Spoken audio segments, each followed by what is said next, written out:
It's pretty funny.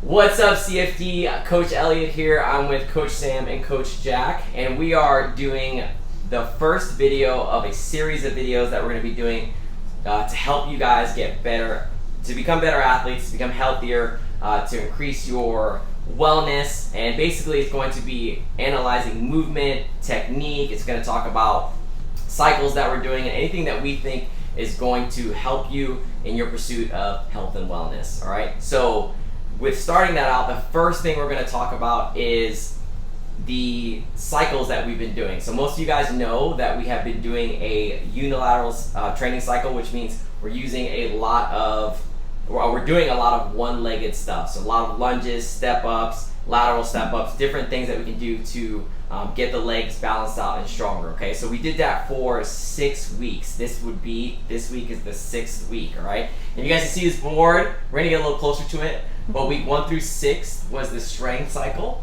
All right, and then what we're getting ready to do next week is a deload week, and that's what this video is going to be talking about. So we're going to get into that in a second. I'm going to let Coach Jack kind of talk you through that, and then Coach Sam as well. But just so you know, moving forward, once we do that deload week, the following week is going to be a test out, and you guys are going to test out back squat and front squat for sure, and we're still debating whether we're going to throw deadlift in there. Okay, so basically strength. Then from there, guys, we're going to go into an endurance cycle. So that following week, we're going to go into a muscular endurance cycle. Just your overall endurance, I think, is going to increase. And that week's actually going to be a test week. So that whole week, minus maybe Thursday, you'll have like a little bit of a chiller kind of rest day. You'll do workouts that we're going to retest, very similar to this. 6 weeks, we'll do like a little bit of a chill week, and then we'll test out those workouts again. So that's what's coming forward. So I'm going to hand it over to Coach Jack, and she's going to let you know about that deload week coming up. So with the deload week coming up, you may notice a slight difference in the programming. You'll see shorter workouts, you'll see lighter weights, you'll see more body weight movements, you're going to see less or fewer max sets on the barbell. You're really not going to be on the barbell a huge amount. But don't think of this week as easy or less important. We still want to stimulate you guys. We still want you guys in here in the gym, and we still want to push you to that intense point in your workouts. But Sam's going to now talk about why we do this type of deload week.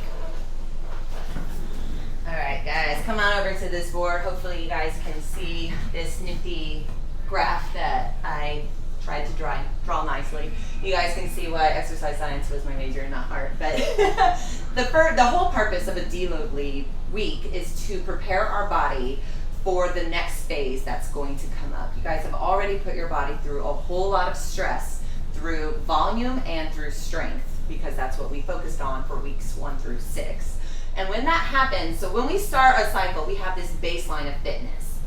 When we train, for that day, it significantly drops. So right here is going to be training. Anything in this light brown is training. It will drop. That's why after a workout, we are exhausted, we're fatigued. We might be walking down the stairs kind of funny, or our shoulders might be hard to lift for a couple of hours or a day or two. During that recovery, even if you have a higher training age and you are coming in multiple times a week, or possibly the day after you've already trained, your body is starting to heal itself and adapt. When that happens, it's getting better and stronger because it's adapted to the stress that you put it through during your training.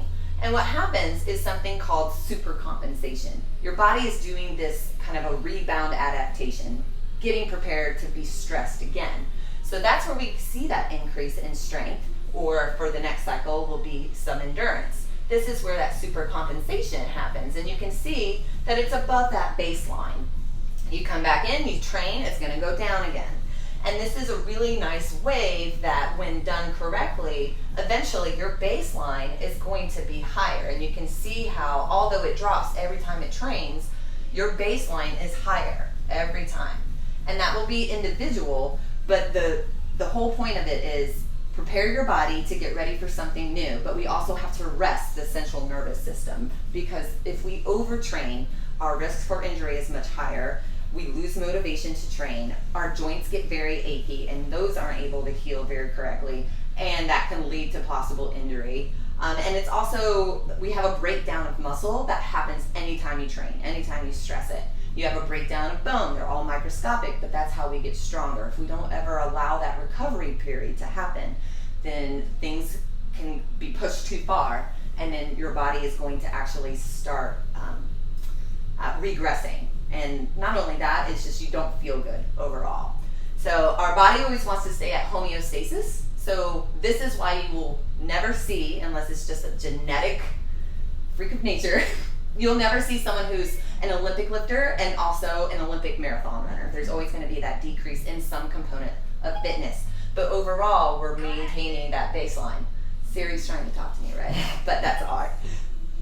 So, all right. Deload week, very, very important. We need to see you guys here next week so we can make sure that you're ready for our test out week.